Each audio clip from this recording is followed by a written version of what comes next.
சிம்மாசனம் கொண்டு எழுந்தருளி இருக்கிற புனித அந்தோணியாரே, பரிசுத்தத்தனம் விளங்கும் லீலியே, விலை மதிக்கப்படாத மாணிக்கமே, பரலோக பூலோக காவலரே, கஸ்தி துன்பப்படுகிறவர்களுக்கு பரம சஞ்சீவியானவரே,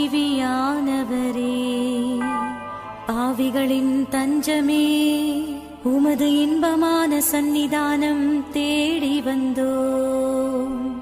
உமது திருமுக மண்டலத்தை அன்னார்ந்து பார்த்து உம்மை கெஞ்சி மன்றாடுகிறோம். மகா சிரவணம் பொருந்திய புனித அந்தோணியாரே, சூரத்தனம் உள்ள மேய்ப்பரே, பசாசுகளை மிரட்டி ஓட்டுபவரே, திருச்சபையின் கருணையின் கண்ணாடியானவர்